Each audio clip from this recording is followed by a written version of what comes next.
Manipur Kuki kauba furup natragana mi amata laite Kuki haina khangnaribasing asidi Mitopni Michael Lamjathang Manipur Kuki kauba furup natragana mi amata laite Kuki haibasi furup sunate adubu Kuki haina khangnaribasing asidi Manipur sanglakpa Mitopni haina thadau furupki masak naiba lusingba Michael Lamjathang na phongdokre wafam masing arang kokomina sinduna yamlaba miyamna sarugyaduna kwa kaithelgi tidim ground gi horaklaga thangmaibangi thau ground da lamthungpham oiraga mafam aduda pangthokhiba miyamgi mafamda sarugyaduna mahakna phongdokibani mahakna hai Manipurda mitop oina laklaga aranba pambai sinaduna masagi puwari leijaba lamdam asi thugaiba yaroi mitop oina laklaga separate administration taliba kangbuda India government na tongsinduna lamdam asigi yellow furup sing nuksinadana ba sinba lepu singda khundariba yellow furup oiriba furup singbu mitop haibadi Kuki narco terrorist singna makhgi nongmai singdolda nampu sapuda namthaduna thamli aduga India government na yenguna leiri haiba wafam supungdoke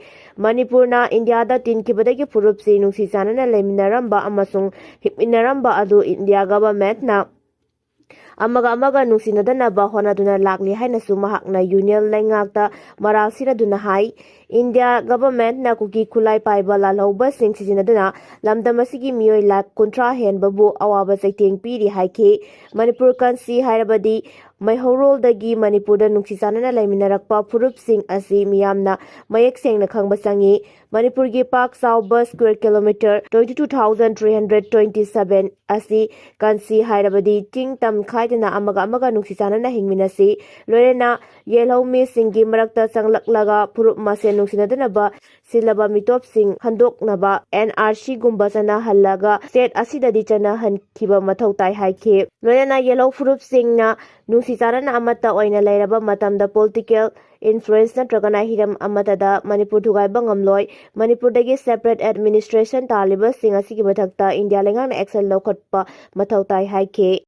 Alexander Mai Paklabadi Illigal Immigrant Tanthokkani Amit Saha Lakadoriba Samaslambe election assistant minister Himanta Biswa Sarma lamjingduna BJP na sathagani BJP na humlak subo oina Mai Paklabadi state asida leidiba illegal immigrant khudingmak masak khangdokuna India dagi tanthoklagani haike Kanika playground da pangthokpa sauraba rally amada wangaduna Amit Saha na Congress wakanum ongda maral seke mahangna hai Congress na Alexander Mai Paknabagi damakta illegal migrant sing bukulai oina sinare vote bank politics ki makta Congress na illegal immigrant busagotuna Assam da sasan tauna bahonai haike mahangna hai ngasi Assam ni suba konung asidagi aina thazaba piri madudi karigumba se minister Himanta Biswa Sarma lamjingduna BJP na ahumlak suba oina lengak parabadi illegal immigrant khudingma ammam ta oina khandokuna Assam dagi mapanda tanthokkani illegal immigrant singa lausinduna leiramba lam hectare 1.36 lakh phawba lengak na ningthin thokpa ngamle Himanta Biswa Sarma Assam gi demography da illegal immigrant singna pirakpa saitheng ke mayokta laukhatliba akanba khongthang asibu mahakna sagole haike amisan miyam haike karigumba ngasi Assam gi miyam na illegal immigrant singna tawriba demographic change asi thinghodrabadi said asina lakadaba numis singda chawraba waru nunglu kaya mayoknagani maramsina BJP khaltana illegal immigrant singbu thingba ngamgani atei karana su thingba ngamloi Narendra Modi lengak laktringai mamangda Assam gi border sing illegal migrant sing gidamakta hangduna leirami adubu Sabanand Sonawar amasu Himanta Biswa Sarma gi lengak matamdadi masifuna lepkhre haike Demaji gi Kareng Sapol rida pangthokhiba tarasuba Missing Youth Festival gi loisinba thoramda su Amit Saha na miyamda BJP bu saugatna ba appeal tawke thoramada BJP gi maru oiba thomi kana sarugya ke lorena BJP da miyamna thazaba thambina ba wafam kya su phongdoke Paiti Mar Thadau Sing Nongmai Singdon da namsinduna thambadagi wafam amata phongdokpa ngamdabani athoba Kuki narco terrorist sing asi India lengak na sagotuna thambadagi mapangkan kankhalakuna handak thokliba irang asi thogan bani haibadu nomu mayek senglakli Paiti Mar Thadau Sing Nongmai Singdol da namsinduna thambadagi wafam amata phongdokpa ngamdabani haina phongdorakpa leire haina sukokomigi hanagi convener Khuraija mathobuna phongdokre kokomini sinduna chatkhiba Manipur kanba khongsa kamari leirena thau ground da pangtokpa miyamgi mifamda thobana makhatana hai ngasi gi mifam masida chap chaba warep lautuna India lengakta thaba mathau tai madu tharaba fawba India lengakna positive oiba khongthang loklaktrabadi India da pululaga laikhigadra natragana leiroidabra haibadu achobo hang ama oiraklagani singda thariba popi mayam asi karigidamakta Assam Rifles na khangloidoribano una yengduna leiriba asina chingnaba kaya fawhalle India lengakna nakoinana popi thaba sogatlabra haibagi chingnaba leire Burma dagi narolda pusilakpa Kuki terrorist sing asi Indiana yokhatuna thamli haibasisu miyamna khangnaraba wafamni ngasidi chingda khundariba paite mar thadau furup sing asinasu Manipur kaiba pamde haina khangalakpa leire makoibu narco terrorist sing na nongmai chingdol da namsinduna thambadagi wafam amata phongdokpa ngamdabani haina su khangalakpa kaya lei Kuki terrorist sing asina Manipur da hojik lanjinaduna leiri halliba sing asi India gi citizen natragana miyamgi hak asi juma pungphana phanganba maram asina India lengak hanbikro miyam punna lengak charage haiba kholau lawba mathau tare lamdam asida any Kuki tribe haina India lengak na ayaba piduna scheduled tribe list ta hapsilakpa asina maram oiduna scheduled tribe ki furup singda chauna ayet apal thogale haiki Myanmar lamina yungkothagi mathakta mai thadokre Myanmar lamina mandare region gi na u township ta leiba khungang amada tibo humba chathakraba matungda yungkuntragi mathakta mai thadoklamle haina khonjaksingna phongdokre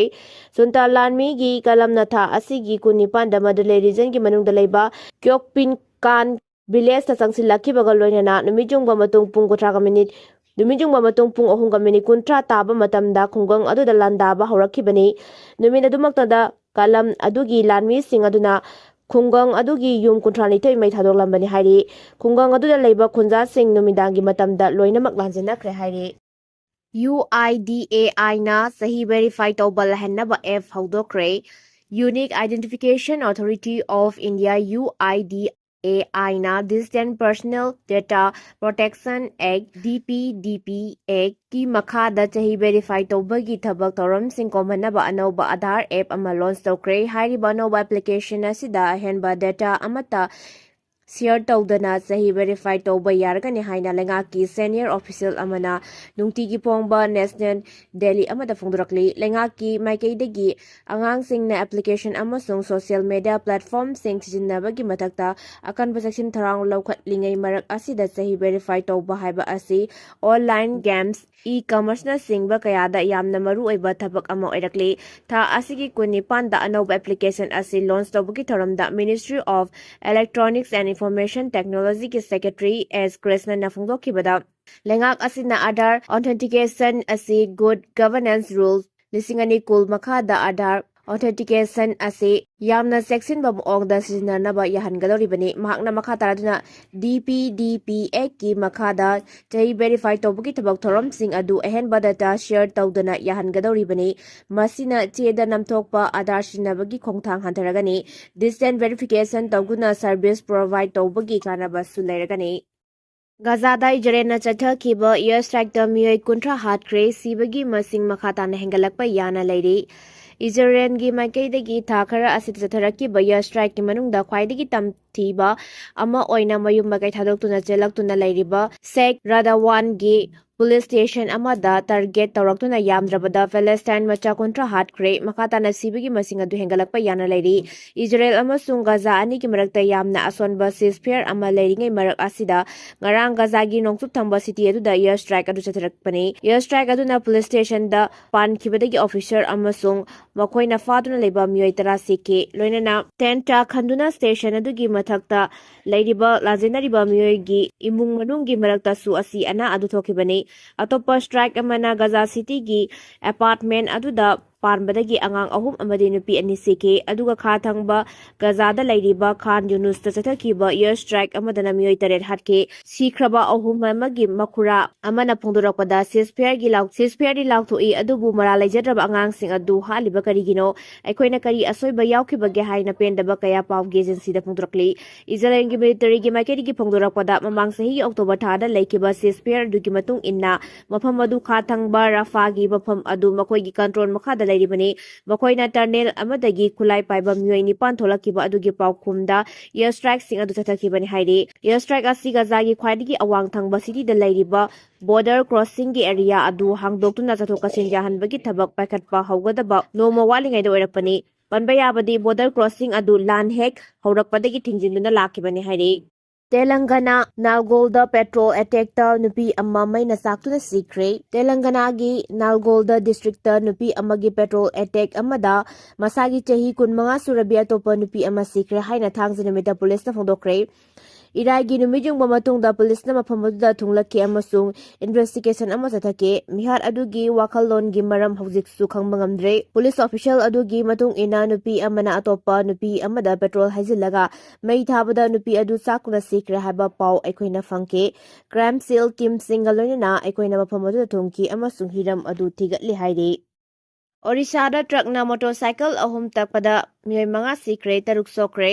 ꯑꯣꯔꯤꯁꯥꯒꯤ ꯒꯖꯥꯝ district truck ꯑꯃꯅ ꯃꯣꯇꯣꯔꯁꯥꯏꯀꯜ 3 ꯇꯛꯄꯗ ꯌꯥꯝꯗ꯭ꯔꯕꯗ ꯃꯤꯑꯣꯏ 5 ꯁꯤꯈ꯭ꯔꯦ ꯑꯃꯁꯨꯡ ꯑꯇꯣꯞꯄ 3ꯅ ꯑꯔꯨꯕ ꯐꯤꯚꯝꯗ ꯁꯣꯛꯈ꯭ꯔꯦ ꯍꯥꯏꯅ ꯄꯨꯂꯤꯁꯅ ꯊꯥꯡꯖꯒꯤ ꯅꯨꯃꯤꯗꯥꯡꯋꯥꯏꯔꯝꯗ ꯐꯣꯡꯗꯣꯛꯈ꯭ꯔꯦ꯫ ꯊꯧꯗꯣꯛ ꯑꯗꯨ ꯕꯦꯔꯥꯔꯥꯝꯄꯨꯔ ꯁꯤꯇꯤ ꯐꯥꯎꯗꯨꯅ ꯆꯠꯂꯤꯕ ꯅꯦꯁꯅꯦꯜ ꯍꯥꯏꯋꯦ 16ꯗ